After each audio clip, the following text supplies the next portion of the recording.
Nos gustan los martes, entre otras cosas, porque este es el día en el que nos visita el Comando N, Nacho Carretero y Nuño Domínguez. También nos gustan los martes. Esta mañana con Sara Vitores lo decíamos, porque vemos cerca el fin de semana. No encontramos una explicación a esto, porque todavía quedan muchos días, pero da la sensación de que el martes ya ves el fin de semana un poquitín más cerca. Bueno, con ellos dos, con Nacho y con Nuño, miramos la vida esta mañana, poniendo el acento en cómo nos ha marcado en nuestras vidas el cine, ahora que está tan amenazado. Y como siempre, en la parte final vamos a hablar también de ciencia. Vamos a repasar hoy los principales tratamientos en los que se está trabajando, en los que se está avanzando para la lucha contra el coronavirus. Así que, Nacho Carretero, ¿qué tal? Muy buenos días. Buenos días, ya aquí a las puertas del fin de semana. Pero tú no ves el martes ya, como casi el Sí, fin de... sí, no. Ya dices, ya está. mañana es miércoles, ya...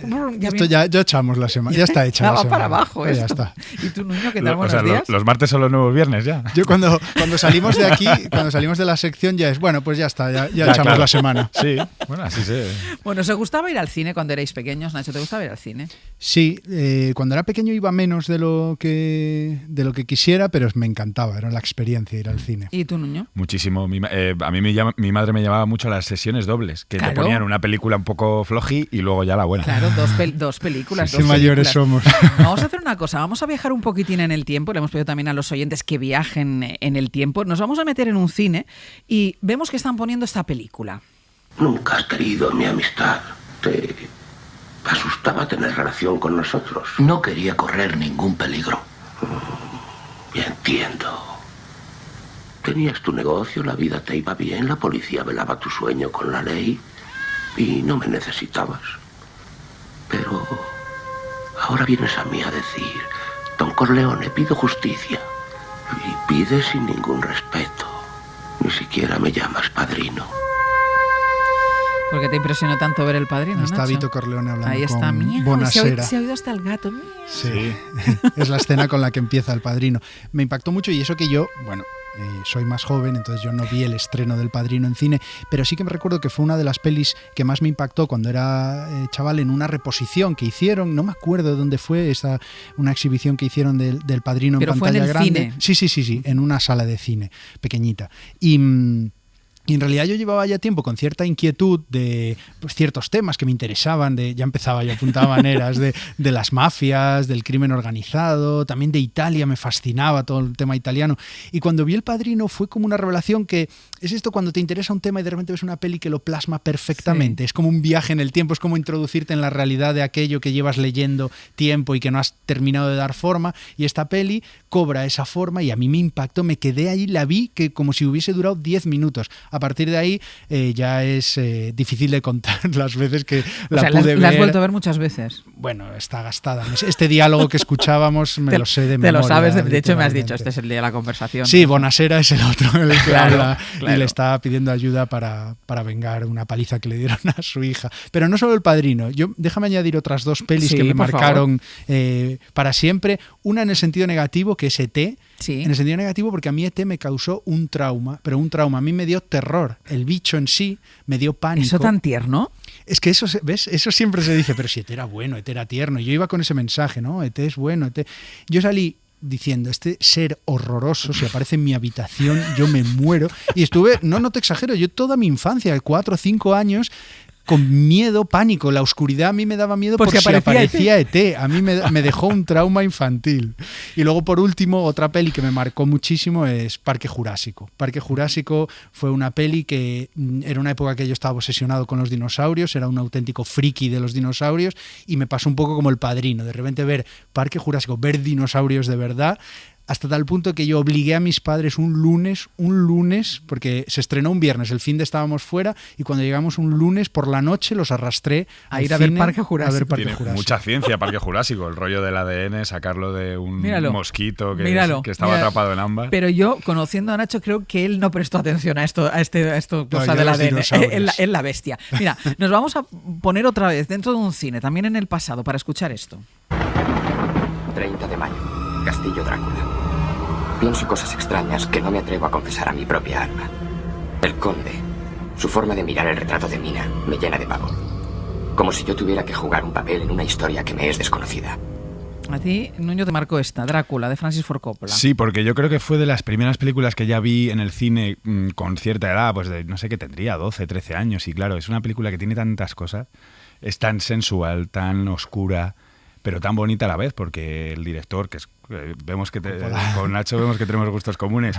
Coppola transforma a Drácula en una historia de amor. De repente tú, el monstruo es el que quieres que gane. Quieres que se vaya con la chica. El malo. Es un amor de 400 años que tiene que salir bien y lamentablemente, bueno, no pasa eso, pero no sé, es una película que además visualmente es un espectáculo y lo sigue siendo todavía. Y antes de la pandemia, porque es verdad que insisto, lo hemos hablado mucho aquí, los hábitos han cambiado, ¿el ritual de ir al cine te sigue gustando? Mucho. Me ha costado al principio, ahora ya he vuelto a ir, pero sí, al principio como que todos teníamos un poco de miedo, ¿no? De meternos en esos espacios. Sí, pero antes de la pandemia, el ir a la sala oscura... No, sí, para mí eso... Yo antes iba mucho más, es verdad que iba casi todas las semanas al cine, pero siempre lo he mantenido, siempre intento ir al cine. Lo que pasa es que también se nota mucho que ya no se estrenan tantas películas. No, es que lo hablábamos el otro día también, es que es el pez que se muerde la cola. La gente no va, como la gente no va, no hay estrenos, y como no hay estrenos y la gente no va, se cierran las salas. El otro día una amiga que trabaja en el mundo del cine tuiteaba todos los cines que se han ido cerrando y todos cerrados para poner un supermercado de la misma compañía de supermercados, vamos, tanto en Madrid como en Barcelona. Y es algo que... Estamos todos esperando a los estrenos y los estrenos esperando también. Porque tú antes de la pandemia también hacías planes de cine. Yo iba casi semanalmente al cine, a mí me encanta la experiencia de ir al cine, que yo creo que es hacia lo que tienen que entender los cines, ¿no? Porque hoy con las plataformas, pues esto es un poco como las librerías, hoy con Amazon es difícil arrastrar a la gente a las librerías a comprar, pues lo tienes que convertir en una experiencia y el cine tiene todo ese rito. Pues vamos a hablar de cine en los próximos minutos, porque vivimos una época de derrumbe, a la que desde luego no es ajena, lo hemos estado hablando, la industria cinematográfica. Por eso vamos a contarles una historia que abarca 3 generaciones y que han hecho del cine mucho más que un negocio. Para ellos es una forma de entender la vida a través de las películas, con una iniciativa que pretende llevar al cine a sitios donde ha dejado de haber salas de cine. Hablaremos con Alberto Fuentes, que es representante de esa tercera generación, y también queremos escuchar a nuestros oyentes. 900, 100, 800, queremos que nos cuenten qué lugar ocupa el cine en sus vidas y si en las localidades donde viven han dejado o empieza a dejar de haber salas de cine para poder ver películas en pantalla grande. ¿Seguro de esto? Podríamos meternos en un lío. Eso es lo bueno de las aventuras. La vida me ha enseñado que los finales felices solo existen en las películas. La historia no ha terminado todavía.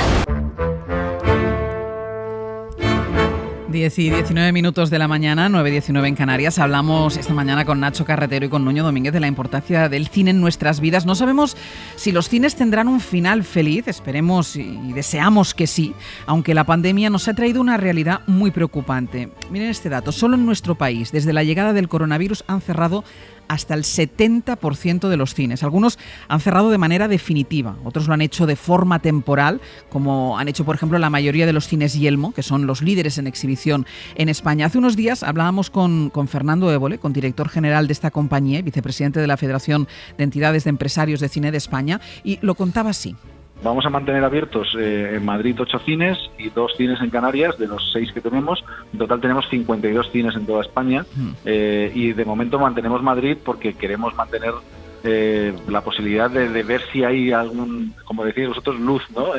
Al final del túnel. Nosotros, nuestra mayor ilusión es volver a reabrir cuanto antes, pero para eso necesitamos 2 cosas: que las restricciones bajen y, por otro lado, pues que empiece a animarse también los estrenos y haya contenido, ¿no? Dejadme que os presente a nuestro invitado. Es Alberto Fuentes, uno de los impulsores de la empresa Project Film, y que, como hizo su abuelo y hace su padre, dedica todos los esfuerzos para que el cine no desaparezca en localidades y pueblos en los que antaño había posibilidad de ir y ver cine en pantalla grande. Alberto Fuentes, buenos días. Buenos días, Ángels. ¿Qué tal estás? Muy bien. Bien. ¿Es verdad que tu abuelo durante la década de los 60 dibujaba algunos de los carteles que luego se exhibían en los cines de la Gran Vía de Madrid, anunciando películas? Exacto, muchos de los carteles, tanto en Madrid como en Salamanca, las grandes carteleras que ahora los vemos, que las sigue habiendo, antes se pintaban a mano, sí. Y mi abuelo era uno de los pintores de esos carteles.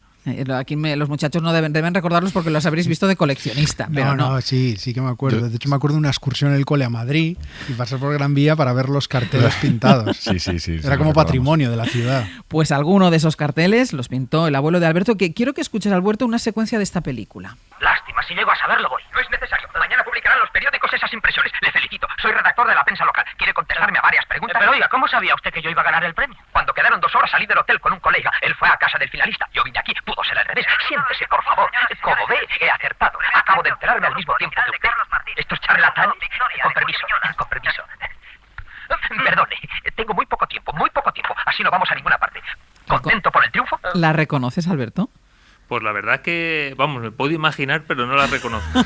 Me puedo imaginar por dónde van los tiros. ¿Puede ser los agentes del quinto grupo? Puede ser perfectamente, sí. ¿Y qué historia hay detrás de esta película? Pues que mi padre nació al lado de una cabina de un cine cuando se estaba proyectando esta película. Cuando dices al lado de la cabina de un cine, ¿es literalmente al lado de la cabina de un cine? Es literalmente al lado de una cabina de un cine. ¿Cómo fue eso? Pues fue un 19 de julio de 1958, mi abuelo trabajaba de operador de cine en un cine de verano de Piedralaves. Mi abuela fue a visitarle y la casualidad quiso que mi padre naciera allí junto al proyector de cine. Eso es nacer pegado al cine. Totalmente. También muchas veces ahora en el cine, claro, los cines, y está bien que así sea y se agradece, son cada vez más cómodos, las butacas, las palomitas, las proyecciones, el sonido, pero sí que a veces tengo cierta nostalgia de esos cines de cuando éramos más pequeños. Yo recuerdo en Coruña ir a los cines Equitativa, que la butaca te daba por la mitad de la espalda y había ciertos asientos que tenían una columna delante. Como te tocase ahí, tenías que ver la peli tirado así en 45 grados. Pero ese nacimiento es brutal. Solo falta que le hagan, en vez de un pañal, lo cubran con celuloide. Bueno, pues al niño algo así recién debieron nacido. hacer, porque si el parto fue inesperado, no sé con qué lo maravilla. cubrieron, Alberto, pero con estos antecedentes, claro, tú no tenías otra, ¿no?, que dedicarte al negocio de la familia. Pues yo de verdad que desde pequeño, vamos, la mayor ilusión y lo que más me gustaba era ir con mi padre, cuando iba por los pueblos, iba por los cines, y en eso es lo que intento seguir, y hasta el 13 de marzo, y bueno, desde entonces sigo luchando porque así sea. Voy primero a la época de tu padre. Iba por los cines, bueno, pueblos, localidades que tenían ya un local, que era el cine, y él iba a proyectar una película.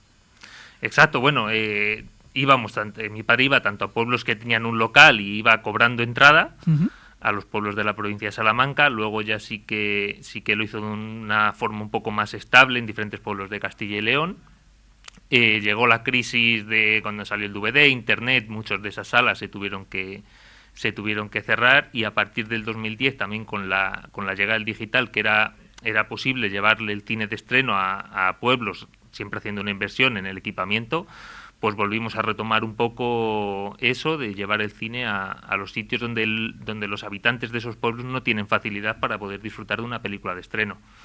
Y antes de la pandemia, por ejemplo, ¿en cuántas localidades estabais? Nosotros hasta el 13 de marzo estábamos en una veintena de pueblos. De hecho, el mismo 13 de marzo abríamos un cine nuevo en Navia, en Asturias, con una expectación terrible porque era un teatro nuevo, precioso. Y ese mismo día era el día que se abría el cine. Obviamente, cuando pasó todo, pues esa semana se decidió que había que retrasarlo. Nunca imaginábamos que fuera tanto. O sea que hasta ese mismo momento era el número 21. Y ahora, bueno, solo tenemos un cine abierto porque, bueno, debido a la falta de estrenos, un poco las restricciones que hay y las normativas, pues no es viable tener las salas abiertas. Porque, claro, yo no sé si os encontráis que el hecho de que se proyecte la película en sí, aunque la gente ya la haya visto, aunque la gente la pueda ver en otras plataformas, tiene algo de ritual, que a la gente le gusta ir y verla en pantalla grande y hacer, bueno, pues esa experiencia de ver la película que se proyecta. No tiene que ver tanto con si ya la vieron o no, ¿no? A ver, eso es un poco lo que estabais vosotros también comentando antes, que es la experiencia de ir al cine. Al cine siempre, desde que se inventó hace 125 años, que hizo el otro día la fecha, lo han estado matando continuamente. O sea, cuando apareció la televisión, cuando apareció el vídeo, cuando apareció el DVD. Pero lo que es imposible matar es la experiencia de ver una película en el cine, el ritual social que tiene. Ahora con esta pandemia, pues obviamente no se puede hacer igual que antes, pero sí que la gente, cuando ha habido películas y cuando ha habido estrenos, ha ido a las salas. Se demostró este verano con el estreno de Santiago Segura, que a pesar de todo prácticamente igualó la recaudación que la primera parte de un año antes. O sea que la gente quiere volver al cine. Lo que pasa es que los cines no tenemos contenido para poder mostrar y contenido de interés. Eso es así. Yo llevo más de 2-3 meses mirando la cartelera para ir, yo iría. Claro, pero no, Es que no hay mucha menos estrenos. oferta, No hay sí, se ha estrenos. Y notado en cambio mucho. yo el domingo vi un estreno en una de las plataformas, la última película que no me acuerdo cómo se titula porque mi cabeza es así, de Javier Gutiérrez. Sí, bajo cero. Exacto. Sí, que esa iba para cines y al final... Exacto, al final pues han me la estrenado encontré en Netflix. una plataforma precisamente y luego estuve buscando información de la película porque yo no tenía ni idea de que se estrenaba y escuché eso, que es una película que finalmente acabó en las plataformas. Cuando dices, Alberto, que tenéis salas, ¿esto cómo funciona? ¿Las salas las ponen los ayuntamientos? ¿Vosotros tenéis alguna parte de las salas? ¿Cómo funciona? Pues funciona un poco, depende de la localidad, de los habitantes. Nosotros hay en cines que son municipales, que es todo del ayuntamiento. Sí. Nosotros ayudamos a llevar la programación o lo que necesiten en otro. Hay en otros que lo cogemos como concesiones y hay en otros sitios que sí que tenemos nosotros alquilado el local y es más a título privado. Uh-huh. ¿Y son localidades donde antes había un cine, muchas de ellas? Sí, en la mayoría sí. De todos modos, raro es el pueblo de España, muy pequeñito tiene que ser, en el que hace años no hubiera un cine. En muchos sitios son los cines que los han rehabilitado los propios ayuntamientos como centros culturales, que están en desuso, y bueno, pues gracias a la fórmula nuestra del cine, pues es una forma de recuperar ese hábito de cultura en un pueblo que la verdad que es que le da bastante vida. Uh-huh. ¿Y lleváis películas de estreno? Sí, nosotros hasta eso, os lo he comentado, gracias al cine digital y las distribuidoras que confiaban en los pueblos, nosotros en nuestros pueblecitos estrenábamos la película al mismo tiempo que se podía estrenar en cualquier cine. Claro, eso os obliga a tener, vosotros tenéis relación con las distribuidoras, es decir, igual que las distribuidoras deciden que esta película va en estos cines, va para vosotros también. Exacto. Uh-huh. ¿Y el perfil de público que va, quién es? Pues nosotros en los pueblos son los niños con los padres al cine infantil y luego ya los matrimonios un poco ya más adultos, que son los que van al cine los sábados por la tarde y los domingos, que es cuando ponemos, que es cuando salen, y es un poco nuestro perfil de público, porque nosotros en la zona que estamos, pues la juventud no suele habitar, son pueblos que son pequeños o relativamente pequeños, entonces es un tipo de público que no lo hay, salvo en vacaciones, en Navidades o en periodos así, que sí que vuelven al pueblo, pero en condiciones normales el tipo de público es ese. Me pregunto si esto es una cuestión generacional, si una vez más el cine parece amenazado para siempre, pero dentro de una generación pues seguirá sobreviviendo, o si definitivamente están cambiando las costumbres, porque es verdad que el cine compitió contra muchas cosas, pero nunca contra unas plataformas que estrenan casi en tiempo real, ¿no? Claro, sí, porque al final con lo que luchó el cine era, bueno, el vídeo lo ibas a alquilar, pero eran películas que ya se habían estrenado. ¿Tú crees que es generacional esto, Alberto? Pero bueno, ahora lo estrenas, pero cuando llegó el Internet pasaba lo mismo, que tú te podías descargar la película con mayor o menor calidad y la tenías al mismo tiempo que en el cine. A nosotros nos pasaba de estar en la puerta del cine y que llegaran los chavales y decir, esa película la tengo, esa también y esa la tengo. Aunque no la hayan visto, pero ya como la tenían no iban a verla al cine. Yeah. O sea, yo creo que más que el contenido, lo que es el cine es la experiencia y la vida, porque ya una vez que sales no sales solo al cine, o sea, ya sales de casa y te tomas un café, sales a cenar. O sea, que yo creo que vuelvo a decir lo mismo, es lo que comentabais, que es la experiencia que hay alrededor de todo eso. Y más en nuestros casos, en los pueblos en los que estamos, que si no fuera por eso, un domingo a las 7 de la tarde no habría nadie por la calle. Claro. Eso, no, el acontecimiento social y la liturgia, que claro. Un poco de luces apagadas, ¿Que oscuridad vosotros total. estáis a favor o en contra de palomitas? Yo en contra.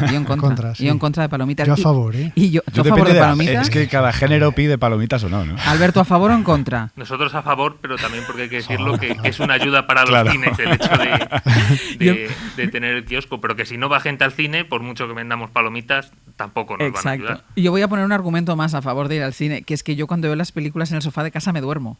Porque porque me voy poniendo cómoda y al final me acabo durmiendo. Claro, y en cambio en el también cine... que madrugas mucho. Bueno, no, pero sin madrugar ya me pasaba igualmente. Alberto, una película de tu infancia que te marcara, de esas que vieras o porque la estaba proyectando tu padre, una película que te marcara. No, pues a mí la película que siempre me ha marcado es Cinema Paradiso. Ah, claro.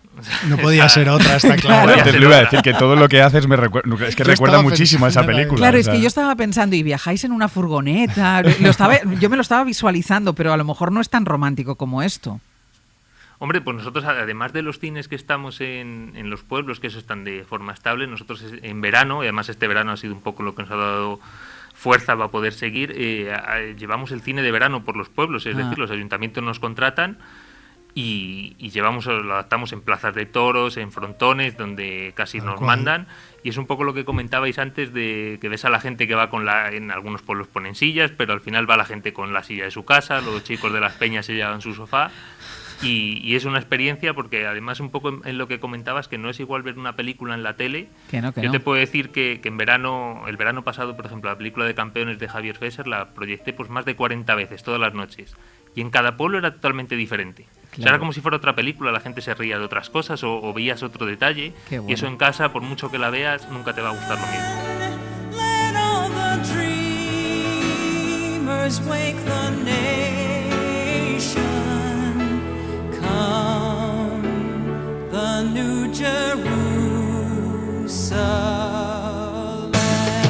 Vamos escuchando a Alberto de fondo, Alberto Fuentes, director general de Project, que le debía estar explicando a alguien cómo funciona, cómo le está funcionando el negocio de llevar el cine a esas localidades que no tienen salas de cines, que como todos los negocios vinculados al cine se han visto afectados por la pandemia. Pero bueno, vamos a ser optimistas. Estamos con Alberto, con Nacho, con Nuño, y le decía a los oyentes, venga, cuéntenos recuerdos que tengan del cine, experiencias que tengan con el cine. Celia desde Sevilla, muy buenos días. Hola, buenos días. ¿Qué recuerdos tienes, Celia? Maravillosos, sobre todo por haberlos compartido con mis padres, y la de películas en sesión doble, la de películas toleradas que se han tragado por llevarme a mí al cine, esas tardes de invierno aprovechando que estaba calentito. Luego después tuve también suerte porque en verano en mi barrio había cine de verano, el cine Parrilla. Sí, yo he vivido en Madrid, ahora vivo en Sevilla, pero he vivido en Madrid de siempre. Sí. Y allí en Manoteras había un cine de verano, y claro, también íbamos al cine en verano. El llevarte la cena, el ir todas las semanas, el buscar películas toleradas. Eso para mí ha sido maravilloso. Me ha gustado mucho. Y ahora me ha quedado ese vicio del cine. No puedo pasar sin ir al cine, estoy sufriendo. Llevo un año sin ir al cine. Te decía que me ha gustado mucho ese recuerdo, sobre todo por el vínculo, ¿no?, que se establecía con tus padres. Sí. No sé si tú tienes hijos, si los has llevado al cine, si has intentado reproducir lo mismo. Por supuesto que sí, y además con mi hija y con mis nietos.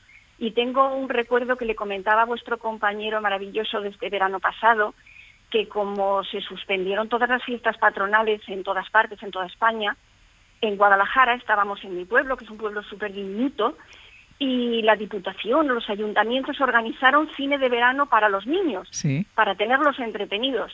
Bueno, yo cuando dijeron que había cine de verano en el pueblo, no di crédito, encantada, venga chicos, tenemos que ir. Les contaba mi experiencia de pequeña. Qué bien. Y allí llevaron la película, llevaron sillas, llevaron hasta chuches para los niños. Bueno, fue una experiencia, un revival maravilloso para mí. Sí. Muchísimas gracias por contarnos tu experiencia. Un beso. Hasta luego. Alfonso desde Logroño, muy buenos días. Buenos días, Ángels. Un placer hablar contigo. Igualmente. Y viva la radio. Muchísimas gracias. Pues mira, yo te cuento, yo tengo una cierta edad, yo en Madrid me llevaba al cine mi abuela. Era pequeño, íbamos a los cines que se llamaban de sesión continua, sí, en los barrios. Y bueno, pues siempre estábamos compinchados, veíamos la primera, veíamos la segunda, volvíamos a ver la primera y siempre estábamos... cuando Tarzán no sé qué, vale, hijo, mamá, venga, va. Total, que estábamos ya un día viendo la cuarta, o sea, por la segunda, por segunda vez, y aparece el acomodador, una linterna que se enciende, la cara de mi madre con un cabreo impresionante, que había caído una nevada que no se podía andar en Madrid, y ahí nos pillaron. Parecía una escena de una película de las que estábamos viendo, de verdad. Alfonso, muchísimas gracias. Eso yo creo que lo hacíamos muchos, de empalmar y volver a ver otra vez la primera. No tenías hasta que no me toque la hora de irme a casa, ver otra vez la primera. Muchísimas gracias, un beso. Muchas gracias. Natalia desde Cornellá, muy buenos días. Hola, buen día. Buen día. ¿Qué recuerdos tienes? Una pasada. A ver, yo recuerdo que ibas al cine y llegabas a que estaba a tope de gente, que hacía que tenías que esperar allí apoyado en la pared a que alguien se levantara. Cuando alguien se levantaba, ¡bum!, pillabas enseguida el asiento y allí te quedabas hasta que te parecía. Entonces podías estar lo que he dicho anteriormente. Claro. Horas y horas viendo la película. Y lo bueno es que llegabas, a lo mejor llegabas a mitad de la película y la película estaba a punto de acabar, con lo cual veías el final de la película y luego volví a encadenar con la siguiente. Y yo recuerdo que tengo es una vez, yo era muy pequeña, pero el cine estaba muy cerca de mi casa, y con una amiga nos colamos. Íbamos sucias de estar jugando en la tierra, nos colamos, nos metimos en el cine en la primera fila y claro, allí horas y horas en mi casa buscándome. ¿Y dónde estará la Natalia? ¿Y dónde estará la Natalia? Y total, que una vez la hice, yo las he visto que iban al cine, mi madre al cine, pero si no tiene dinero. Bueno, allí llegaron... Después no veas, cuando llegué a mi casa, mi padre me puso vídeo, ¿sabes? La Natalia, es que se escucha mal, pero la Natalia estaba en el cine. Es verdad, es que ahora todo el mundo cree que las sesiones han sido numeradas de toda la vida. No, las sesiones no eran numeradas. Aquello era un sálvese quien pueda. La cola para entrar rápido. Sálvese quien pueda. Buen sitio. Si no te tocaba la columna, claro. Y la última llamada, que no sé de quién es. Mi casa. No pasa nada, Nacho, tranquilo. ¿Queréis que esté mal? ¿Te sigue dando miedo? No. Confiésalo. No, al revés. Yo creo que mutó, ahora me gusta mucho. Y ahora me produjo una fascinación. Vale. Pero bueno, no, sí, esto me lo ponías cuando yo era pequeño. Que me acuerdo que había una canción de Rinke y Ana sobre ET. Solo oír la canción, yo tenía miedo. En serio. Que además la voz era grave, esta que tiene. Pero hasta la voz, por favor, pero ¿qué voz es esa? Pero te daba más miedo ET que Enrique y Ana. Ese tema es para analizarlo, ¿eh? Sí. No, de verdad, no había nada. Yo veía un monstruo y me daba igual, veía ET y...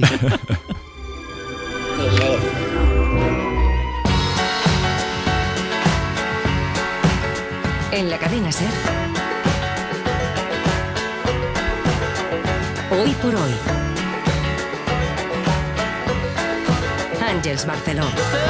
Espera, que me he olvidado de despedir a Alberto. Alberto, que sigues ahí escuchando a los oyentes. Sigo aquí. Me había olvidado. Que nada, que tengáis muchísima suerte.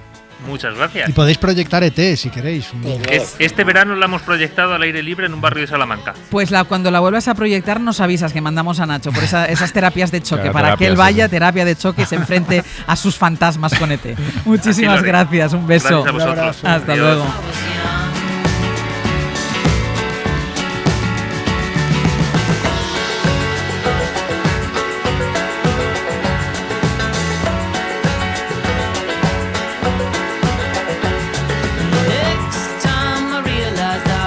Y es que entramos ya en el terreno de Nuño. El día que conocimos a Araceli, de Guadalajara, la mujer que recibió la primera dosis de la vacuna, todos sentimos por primera vez en muchos meses que se abría un camino para la esperanza. Hombre, pues yo sí tenía ganas, porque salgamos de todo esto.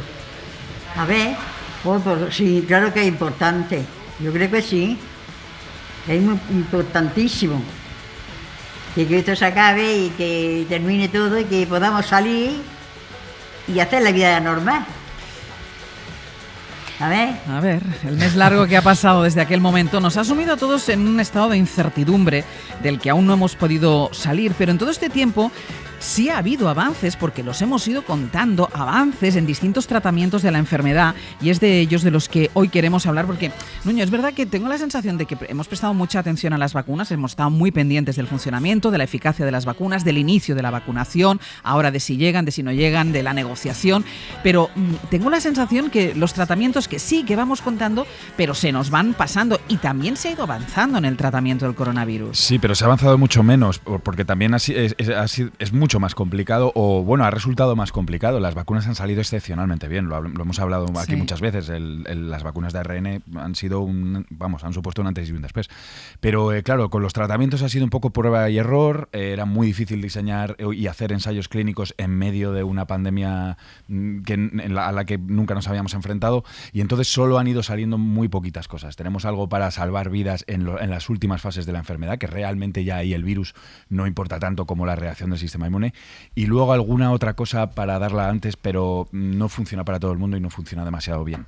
En los primeros compases de la pandemia escuchábamos hablar del remdesivir, de la hidroxicloroquina, que es verdad que además nos pareció, esta es la solución, cuando pensábamos que las vacunas tardarían muchísimo más tiempo. ¿Estos tratamientos están funcionando? La hidroxicloroquina no ha podido podido demostrar que funcione y el Remdesivir funciona, pero solo en una fracción de pacientes y no se ha demostrado que pueda salvar vidas. Simplemente se ha demostrado que puede acortar la estancia hospitalaria, pero no está clarísimo. Es decir, no es el tratamiento que nos puede sacar de esta pandemia o que puede hacer que, por ejemplo, las UCIs estén menos colapsadas o que una persona que puede tener riesgo de entrar en la UCI se lo evites totalmente, ¿no? Con un 100% de posibilidad. O sea, es algo que ayuda, pero que todavía no nos lleva ahí a ese Y estos tipos de punto. tratamientos, como también leía el otro día en El País, esa sustancia que ya estaba en los papiros, que era súper antigua, no soy incapaz de decirte el nombre, empieza por C, pero soy colchicina. Eso, exacto. Tanto eso como ese que se está desarrollando en Farmamar, ese producto que solo se encuentra en INCE, ¿eso está en fase de estudio? Sí, eso está en fase de estudio y ahora tanto uno como otro se están probando en ensayos clínicos. Lo que pasa es que, claro, mira la complejidad de muchos de los tratamientos. Todavía no se había demostrado si funcionaban o no y ya había terminado la primera ola. Entonces ya no te quedaban enfermos con los que montar un ensayo clínico en condiciones. Y con la segunda ola pasa igual y ahora puede pasar lo mismo, ¿no? Hemos invitado a Elena Múñez, es médico adjunto de Medicina Interna de la Unidad de Enfermedades Infecciosas del Hospital Puerta de Hierro de Madrid. Elena, muy buenos días. Hola, buenos días, Ángel. Ahora mismo, ¿qué tratamiento usáis con un paciente de coronavirus? Con alguien que entra con coronavirus en el hospital, ¿qué se le da? Pues dependiendo un poco de en qué fase nos encontremos de la enfermedad y cómo se encuentra el paciente. Nuño lo ha explicado muy bien. La complejidad de esta enfermedad es que nos enfrentamos a dos fases claramente diferenciadas. La primera fase es muy similar a una gripe, es una infección leve, con quebrantamiento general, con fiebre, de la que la mayor parte de la gente se recupera sin ningún problema y sin necesidad de más allá de tratamientos sintomáticos para la fiebre y para el mal estado general, sin más. Hay un porcentaje de personas, aproximadamente un 15%, que evolucionan peor y esa evolución se debe a la respuesta que el cuerpo produce frente al virus. Yo se lo cuento a los pacientes para que lo entiendan. Es como si uno tuviera una mosca encima de la pierna. Hay dos formas de matarla. Puedes matarla con un matamoscas, que la pierna no sufre y te cargas la mosca, o puedes darle con un martillo, que también te cargas la mosca, pero la pierna sufre. Bueno, pues en ocasiones nuestro cuerpo le da con un martillo y entonces lo que produce es una inflamación. Desencadena una tormenta inflamatoria descontrolada, exagerada, que es la que pone a los pacientes en la situación crítica y les lleva a la unidad de cuidados intensivos cuando la cosa se desboca. Y en esa fase lo que funciona son tratamientos antiinflamatorios potentes que frenan justo esa cascada de inflamación. Todos pensamos que si consiguiéramos aclarar el virus antes, o sea, el virus funciona como una especie de gatillo que desencadena esta respuesta inflamatoria.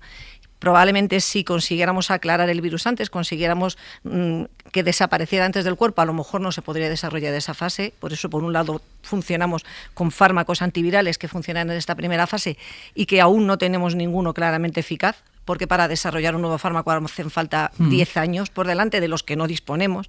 Lo que estamos es utilizando fármacos utilizados en otras infecciones víricas o de otro tipo que se ha visto que tienen actividad frente al virus, pero actividad en un laboratorio. Cuando los enfrentamos a la vida real, entre que muchas veces llegamos mucho más tarde, porque el paciente viene cuando ya está más evolucionado, pues muchas veces no funcionan. Y tampoco los cuerpos reaccionan de la misma manera. Yo entiendo que una de las cosas que será clave también es acabar por averiguar por qué unos cuerpos sufren tan mal el coronavirus o les afecta tanto y a otros no, ¿no? Esa es justo la clave. Probablemente no tendríamos que tratar al 100% de las personas con coronavirus, como ocurre con la gripe. La mayor parte de los pacientes que tienen gripe no se les trata y hay a los que tienen factores de riesgo de evolucionar mal, a los que se le ponen algún fármaco más específico. Pero no se sabe por qué a unos les afecta tanto y a otros no.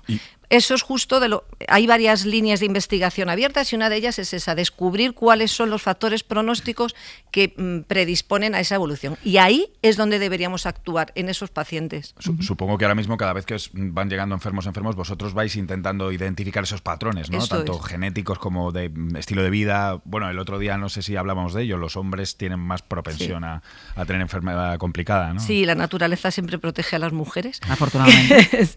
Y efectivamente los hombres tienen una predisposición mayor a tener enfermedad complicada. La edad es un factor clave también, pero sin embargo nos encontramos con gente muy anciana que que desarrolla una enfermedad leve y que la supera sin ningún problema, las enfermedades concomitantes, gente que tiene infección, o sea, insuficiencias cardíacas, respiratorias previas, hipertensión. Ya sabemos algunos de los factores, pero aún así no son determinantes. Muchos de estos pacientes que a priori puedes pensar que van a ir mal, no lo van, y pacientes absolutamente sanos desarrollan una respuesta inflamatoria muy grave. Entonces nos enfrentamos un poco a esa situación. Tratamos al principio con cosas que van contra el virus, y ahí están los antivirales como el Remdesivir. También estamos utilizando plasma, transfusiones de plasma de pacientes que han pasado ya la enfermedad, y de esa manera pues ya pueden, digamos, que dar un antiviral natural, ¿no? Sí, o sea, la respuesta que el propio cuerpo ha diseñado específica contra el virus la pasamos a otros pacientes y parece que solo podría tener efecto en esa fase. Y luego, cuando ya nos encontramos un paciente más inflamado, pues fármacos antiinflamatorios que antes utilizábamos para enfermedades como la artritis reumatoide o similares, es decir, enfermedades puramente inflamatorias, nada infecciosas, y que intentan cortar esa cascada de inflamación. ¿Cómo ha cambiado vuestro trabajo y vuestra manera de actuar, ¿no? De enfrentaros al virus, no solo por el equipamiento, quiero decir, a la hora de pensar en el tratamiento, cuando empezaron a llegar aquellos pacientes, ahora va a ser un año, ahora, o sea, ¿qué pasaba entonces y qué pasa ahora? ¿Qué les dabais entonces y qué les dais ahora? Pues ahora les damos menos cosas. Ahora les dais menos cosas. Sí, curiosamente. A lo largo de estos meses, más que saber exactamente cuál es el tratamiento más eficaz, estamos empezando a saber qué es lo que no es eficaz. Entonces, en una primera fase empezábamos como lo ha contado muy bien Nuño, no había tiempo a poder desarrollar un fármaco innovador, nuevo, dirigido frente al fármaco, y de hecho teníamos que diseñar ensayos clínicos en una situación absolutamente de medicina casi de guerra, que lo hemos hecho, lo hemos tenido que hacer. Entonces, estábamos utilizando fármacos que ya existían, que en laboratorio nuestros compañeros de China y de Italia ya lo habían estado probando, teníamos el antecedente de otros coronavirus. Lo que pasa es que solamente teníamos con el SARS-1, el primero de los coronavirus, había unas decenas de miles de personas infectadas, nada que ver con lo de ahora, pero bueno, podíamos tener esos antecedentes y utilizar esos fármacos. Se han desarrollado ensayos clínicos y se ha visto que no han hecho nada. Es decir, entre poner el fármaco y no ponerlo no había gran diferencia cuando analizas los datos. Cuando estás en una situación como la que estábamos viviendo y la que estamos viviendo, estás deseando que algo funcione y muchas veces pues crees pensar que está yendo bien, pero la forma adecuada de analizar esto es con un ensayo clínico, comparando a alguien que lo lleva con alguien que no lo lleva en igualdad de condiciones y ver si realmente ha cambiado. ¿Algunas de las personas que murieron en la primera hora se salvarían ahora? Con la manera, por lo que habéis avanzado vosotros en la manera de actuar con el tratamiento. Yo creo que también se junta otra cosa, que yo creo que antes quizá la gente tardaba más en ir al hospital, primero porque había colapso, te decían que no fueras prácticamente si no podías respirar, y ahora yo creo que la gente llega al hospital en mejores condiciones que lo que llegaba antes. Pero no estás en disposición de decir que se hubieran salvado. A ver, yo creo que la realidad es que mucha gente falleció precisamente por eso. Igual llegamos muy tarde porque no teníamos un colapso absoluto de la sanidad. Y hay algo que también hemos aprendido, y es que hay que actuar de una forma un poco más precoz. Tenemos que ingresar a los pacientes en la UCI de forma más precoz y intubarlos más precozmente. Pero para eso hay que tener ventiladores. Y entonces hay un número limitado. En la primera ola hubo un colapso absoluto de los hospitales. Efectivamente la gente llegaba muy tarde porque, entre otras cosas, no podíamos atenderles antes. Decían que no fueras al hospital a no ser que prácticamente no pudieras respirar. Los tratamientos eficaces han utilizado... El único tratamiento que ha demostrado ser claramente eficaz y disminuir la mortalidad es el corticoide, la dexametasona y corticoides similares, que es un antiinflamatorio potente. Y eso lo utilizábamos también en la primera ola. El problema es que a lo mejor no en el momento adecuado, igual ahora se hace de forma más precoz y más organizada y más sistematizado, y antes a lo mejor se empezaba a utilizar ya cuando el paciente estaba en la UCI, a lo mejor ahí ya es un poco tarde, y se intubaba más tarde a los pacientes, se intentaba retrasar la intubación porque había muchos candidatos a intubarse, no por otra cosa, y teníamos un número limitado. Ahora sabemos que cuando se intuban antes van mejor y la intubación es más corta. Y luego, pues otros fármacos antiinflamatorios que también estamos utilizando, que todavía no tienen ensayos tan bien diseñados. También es verdad que los ensayos que diseñamos en la primera fase pues eran unos ensayos diseñados en una enfermedad desconocida. Muchas veces los objetivos que nos planteábamos no eran los objetivos que realmente necesitábamos demostrar. Y entonces los resultados han sido fallidos, pero porque estábamos preguntando la pregunta equivocada, ¿no? Casi siempre hablamos de mortalidad o de evitar entrar en la UCI, y dependiendo de la fase en la que estás utilizando, la pregunta no es mortalidad, sino pues acortar días de ingreso en UCI, de intubación. Claro. Yo quiero ser, por un poco de optimismo, ¿no? ¿Tú cuándo crees que vamos a volver lo mismo. a la normalidad? Por tu experiencia, por lo que estás conociendo de la vacunación, que tú ya tienes una dosis, ¿no? ¿Cuándo crees que esto más o menos va a volver a la normalidad? Para esto es clave la vacuna. Entonces, depende de lo que tardemos en vacunar masivamente a la población mundial, no solo a la española, volveremos a la normalidad. La vacuna es fundamental, es lo que puede inmunizar a las personas. El virus no se va a parar. No hay ninguna razón para que el virus pare. Su instinto de supervivencia es seguir adelante. Su función no es matarnos, es simplemente sobrevivir y seguir infectándonos. Encontrar cuerpos donde meterse. Efectivamente, y entonces pues está mutando ahora para transmitirse de forma más rápida porque se encuentra con más gente inmune y tiene que transmitirse a más personas para seguir viviendo. La cuestión es que espabilemos en la vacunación. Y ¿no? cuando estemos inmunizados un porcentaje alto, que el virus se encuentre con mucha gente con la que no puede seguir progresando, pues ahí es donde conseguiremos controlar la enfermedad, que probablemente se quede endémica entre nosotros, ya como una enfermedad más. ¿Y tú crees que esta escasez de vacunas que estamos teniendo ahora, o cierta escasez, esto va a cambiar? Es decir, ¿va a coger velocidad de crucero, como se decía alguno? Y este problema nos va a parecer extrañísimo en septiembre. Que sí, por favor. Todo depende de la distribución de las vacunas. Y luego es verdad que hay tantas puertas abiertas, hay tanto que organizar, que yo entiendo que también es complicado organizar también la vacunación en una sanidad que está muy saturada y que ya hay muchísimas otras cosas que hacer. Necesitamos una distribución rápida de las vacunas de una forma ágil, necesitamos una vacunación masiva, rápida. Todavía estamos en el grupo de sanitarios y llevamos casi un mes y medio con el Claro, mismo yo cada grupo. día miro el teléfono a ver si mi centro de salud me ha mandado el SMS, pero no me ha mandado el SMS mi terminado. centro de salud. Hombre, y a este ritmo va para largo. A ti más largo que yo todavía. Bueno, yo es que ni lo veo, vamos. Yo creo que nosotros ya A ti ya te toca contagiarte. Elena, muchísimas gracias. Ha sido un gusto saber cómo es el trabajo con los pacientes día a día. Muchísimas gracias. Muchas Muchísima gracias. suerte. Gracias. Gracias.